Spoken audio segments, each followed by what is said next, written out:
You're listening to Big Sky, Bad Idea, a true story from my wild youth. Written by Lefki Karantoni. Copyright 2026 by Lefki Karantoni. All rights reserved. Narrated by 11 Labs. Big Sky, Bad Idea. The atmosphere in Thessaloniki in the summer of 1997 was full of salt, heat, and the absolute certainty that consequences were things that happened to older, more boring people. I was 21 years old, a university student armed with the lethal combination of boundless optimism and my father's credit card. I could afford to be a little crazy, and the season practically demanded it.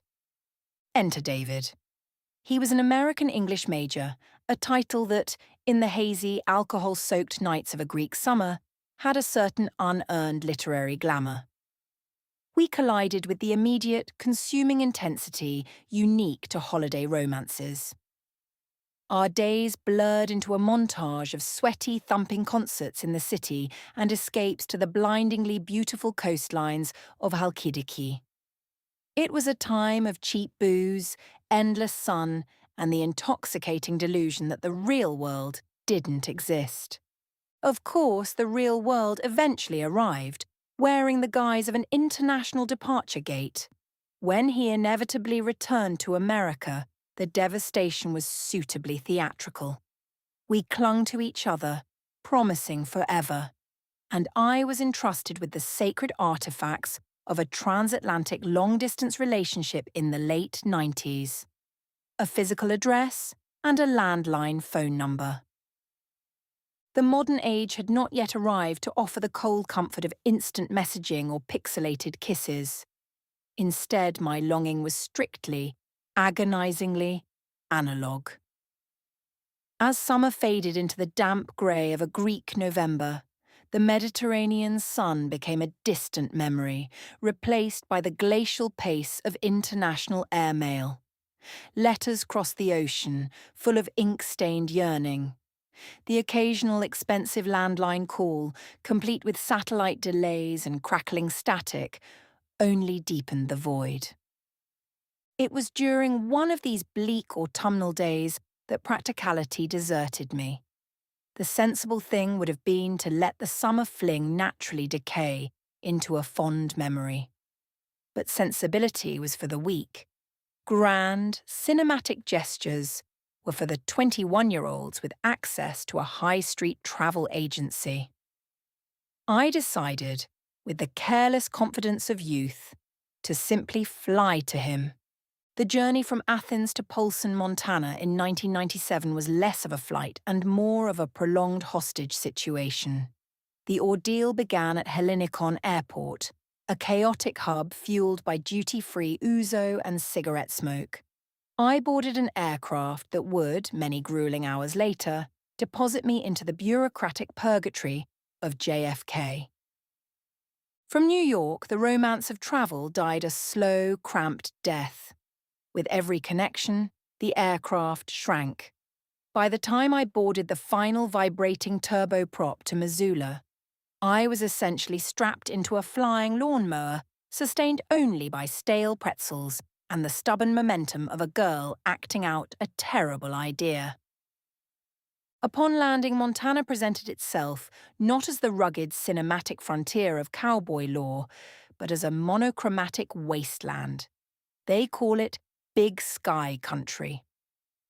In November, that sky is a very large, oppressive ceiling of icy grey. The contrast to the sun-drenched shores of Halkidiki couldn't have been starker. I had traded the vibrant Mediterranean for the frozen tundra, all for a boy whose primary achievement was looking devastatingly handsome while drinking cheap beer. To complete the absurdity, I had arrived on Thanksgiving Day. Armed with the crumpled piece of paper bearing his address, I secured a cab, an expensive endeavour on Daddy's plastic, for the final stretch down Highway 93 to Polson. As we navigated the icy roads bordering the bleak expanse of Flathead Lake, I practiced my entrance. It would be epic. He would open the door, overwhelmed by the scale of my transatlantic devotion, and sweep me into his arms. I paid the driver, dragged my suitcase up the snow-dusted path, and knocked. The door opened, but it was not my American Romeo who stood on the threshold. It was a woman of late middle age, with an expression of polite inquiry and a flour-dusted apron. Behind her, the house radiated a suffocating warmth. The air was thick with the sickeningly wholesome scent of cinnamon, butter, and baked apples. On the table just beyond her sat an apple pie under a neat lattice crust. "Can I help you?" she asked. Before I could formulate a response that didn't involve the words intercontinental booty call, another woman appeared beside her. She was young, fresh-faced, and had that infuriatingly perky glow unique to people who genuinely enjoy winter sports. She, too, was wearing an apron. "Who is it, Mrs. Miller?" the younger woman asked, wiping a smudge of flour from her cheek. Then she smiled at me. "Are you looking for David? He just ran into town for more nutmeg. I'm his fiancée. We're getting the Thanksgiving pies ready." There it was. Fiancée. A lesser woman, or a heroine in a Regency novel, might have swooned. She might have wept, demanded a dramatic explanation, or thrown a theatrical tantrum on the porch. But I had the cold survival instincts of a cornered animal. In a split second of absolute clarity, I realized that standing in the freezing Montana air, confronting a matriarch and a fiancée over a lattice-crust pie, was a farcical variation of a romance I had no desire to participate in. "No," I lied smoothly, my voice remarkably steady for someone whose internal organs had just liquefied. "I'm so sorry, I must have the wrong address. I'm looking for a bed and breakfast." I did not wait for directions. I offered a tight, polite nod, turned on my heel, and marched back down the path. I didn't leave a tear-stained letter. I didn't wait for him to return with the nutmeg. I executed the ultimate vanishing act. I left without letting him know I had crossed an ocean for him, carrying my trauma away in my suitcase. By some miracle, my cab had not yet cleared the end of the street. I flagged it down and directed the driver to the hotel I had sensibly, if unromantically, booked in advance. When I finally closed the door to my room, the adrenaline evaporated. I was 21 years old, stranded in a lumber town at the edge of the world, with a non-refundable return ticket that didn't depart for another 7 days. The grand romance was dead, murdered by a lattice-crust pie, and I had exactly 1 week to survive the American wilderness alone. I spent the first day staring at a ceiling fan that wobbled on its axis, cycling through the 5 recognized stages of grief, though mostly lingering on a potent mixture of denial and murderous rage. I had flown nearly 6,000 miles. I had navigated the purgatory of JFK and bankrupted my father. All of it to discover that I was not the leading lady in a sweeping intercontinental romance, but the punchline in a painfully mundane domestic comedy. By the second morning, my stomach interrupted my self-pity. One can't sustain a proper existential crisis indefinitely on tap water and the complimentary peppermints from beside the ice machine. I wrapped myself in the thickest sweater I had packed, which, by the brutal standards of a Montana November, was effectively made of wet tissue paper, and ventured down to the lobby in search of sustenance. The hotel lobby was a preserved monument to the worst aesthetic impulses of the early 1990s. Patterned floral upholstery, faux wood panelling, and a cheerful woman standing behind the concierge desk. Her name tag read Julie. She had a practical, no-nonsense haircut that suggested she knew exactly how to change a tire in a blizzard and wouldn't permit a single moment of whining while she did it. She looked up from her ledger. took one long assessing look at my pale face, and accurately diagnosed the situation with the precision of a triage nurse. "You look like you've either seen a ghost or you've just realized you're on holiday in Polson, Montana in the middle of November," she said. Her voice carried a dry Western drawl that instantly appealed to my own cynical sensibilities. "A bit of both, actually," I replied, my voice raspy from 24 hours of tragic silence. "Is there anywhere in walking distance where someone desperate might find an alarming amount of black coffee and a pastry that hasn't been baked by a traitor?" Julie blinked, processing the unusually specific and emotionally charged request. She slowly closed her ledger, leaned her elbows on the counter, and scrutinized me with narrowed eyes. "Traitorous pastries. Right. Give me 10 minutes. My shift is ending, and I have a very strong feeling you shouldn't be left unsupervised near any sharp objects or pastries." 15 minutes later, we were sitting in a local diner that smelled of bacon grease, bleach, and burnt coffee. A profound and incredibly welcome upgrade from the scent of cinnamon and betrayal. I had originally intended to keep my dignity intact. I had planned to vaguely mention a change of itinerary, or maybe a monumental booking error, to explain my desolate presence. But there was something disarming about Julie. She had a pragmatic, world-weary empathy. She had seen her fair share of localized disasters and was unfazed by the arrival of a foreign one. Over a plate of unnaturally yellow scrambled eggs, the dam finally broke. I didn't tell her his name, nor did I confess the full, humiliating extent of our summer history. Some secrets a woman must take to her grave out of self-preservation. But I gave her the broad, farcical strokes. The impulsive flight, the grand romantic gesture, the unexpected sight of a rosy-cheeked fiancée, and the inescapable spectre of the Thanksgiving pies. Julie did not offer empty platitudes. She did not pat my hand, tilt her head sympathetically, or tell me there were other fish in the sea. Instead, she took a sip of her scalding coffee, set the mug down on the Formica table and said, "Men are fundamentally jerks." It was the beginning of a beautiful friendship. We spent the next 2 hours dissecting the audacity of the male species.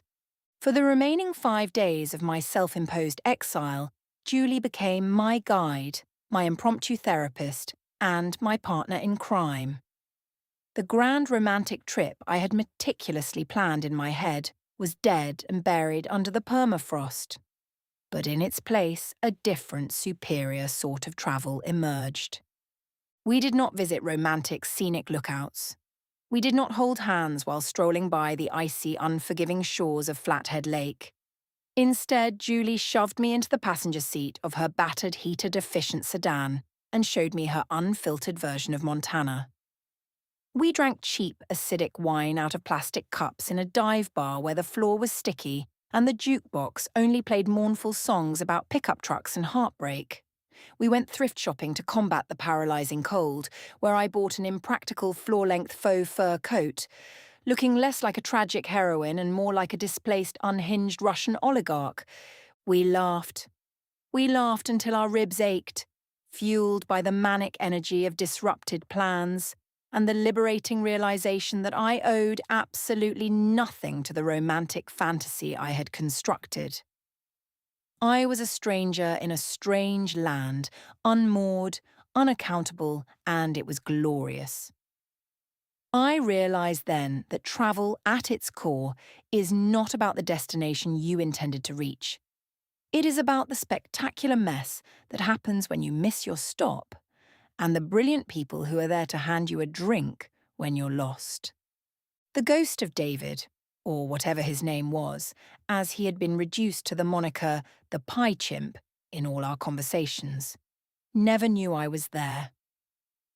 He remained happily entombed in his cosy domestic lie, ignorant of the fact that the girl he had kissed under the blinding Mediterranean sun was sitting 3 miles away, eating chili cheese fries and ruthlessly mocking his collection of flannel shirts. Nor did he ever write or call again after I returned to Greece. The long-distance lies simply ended. Perhaps he had become engaged in the meantime. Perhaps he had been engaged all along. I never found out. It was the ultimate revenge, even if it existed only inside my own head. I had not allowed him to crush me. I had overwritten him. When the morning of my departure finally arrived, the sky was a familiar shade of slate grey. Julie drove me to the small regional airport, the struggling heater in her car, fighting a valiant but losing battle against the bitter frost. We stood by the curb at the drop-off zone, two women from opposite sides of the world, bonded permanently by a shared appreciation for the absurd and a mutual lifelong disdain for treacherous baked goods. "Don't do anything sensible on the way back," Julie told me, wrapping me in a fierce, brief, rib-cracking hug. "I wouldn't dream of it," I promised, pulling the colossal collar of my faux fur coat tighter around my freezing ears. I navigated the tiny two-person security line, walked out onto the icy tarmac, boarded the trembling turboprop, and found my cramped window seat. As the small plane taxied down the runway, I looked out at the sprawling landscape of Big Sky country. A week ago, I had arrived as a desperate, lovesick idiot, clinging tightly to a fantasy. Now, as the plane lifted off the runway, leaving the snow, the pines, and the pies far below, I settled back into my seat. I was exhausted, I was freezing, and my father's credit card was weeping in my wallet. But as I watched the lumber town of Polson disappear beneath the heavy winter clouds, a slow, wry smile spread across my face. The trip had been a complete disaster, and I wouldn't have changed a single catastrophic second of it. The end. P.S. Julie and I are still friends. We kept in touch first through letters and postcards, then, as technology advanced, through texts, video calls, Facebook, the lot. I've never returned to America, but because of Julie, I've always remembered that trip with great fondness. And, being a writer, I eventually had to put Polson into a book. First Draft Love, a humorous love story about second chances, is set in Polson, Montana. Thank you for listening to Big Sky, Bad Idea, written by Lefki Karantoni. If you'd like to explore more of her work, visit www.lefkikarantoni.com.